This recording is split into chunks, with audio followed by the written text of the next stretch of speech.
Lucas faz questão de mostrar que a capacitação do Espírito Santo vem em resposta à oração. Ele é o único que salienta que Jesus, quando recebeu a unção do Espírito Santo no Jordão, estava orando.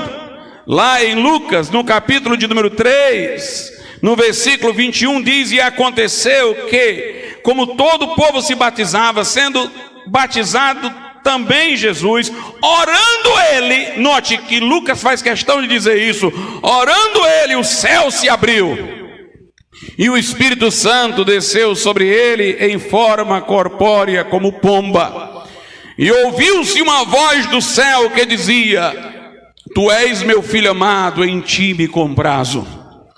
Lá em Atos, no capítulo 1, Lucas mostra que os discípulos oravam antes de serem batizados no Espírito Santo. Em Atos, no capítulo de número 1, versículo 14, diz: todos estes perseveravam unanimemente em oração e súplicas com as mulheres e Maria, mãe de Jesus, e com seus irmãos. Lucas mostra como era comum a igreja orar pelos novos convertidos para serem batizados no Espírito Santo, e orar por eles era orar com eles. Atos 8, a partir do 12: mas como cresce em Filipe, que lhes pregava acerca do reino de Deus e do nome de Jesus Cristo, se batizavam tanto homens como mulheres, e creu até o próprio Simão, e sendo batizado ficou de contínuo com Filipe, e vendo os sinais e as grandes maravilhas que se faziam, estava atônito. Os apóstolos, pois, que estavam em Jerusalém, ouvindo que Samaria recebera a palavra de Deus, enviaram para lá Pedro e João, os quais, tendo descido, oraram por eles, para que recebessem o Espírito Santo, porque sobre nenhum deles tinha ainda descido, mas somente eram batizados em nome do Senhor. Então lhes impuseram as mãos e receberam o Espírito Santo. O texto mostra, inclusive, que a imposição de mãos não tinha um sentido mágico, porque diz que os apóstolos não foram lá para impor as mãos sobre os discípulos.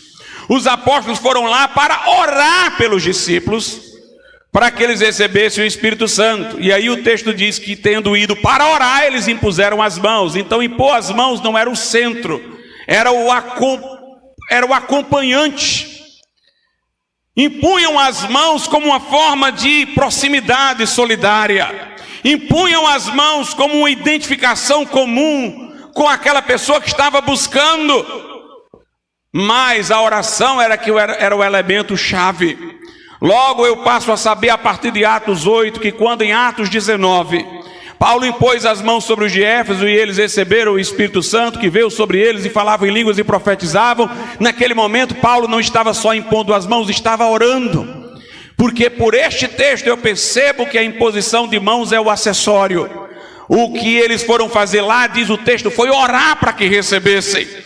Então lá em Atos 19, quando diz que Paulo impôs as mãos e veio sobre aqueles discípulos o Espírito Santo, eu tenho que entender que Paulo impôs as mãos orando, que ele estava orando para que recebessem,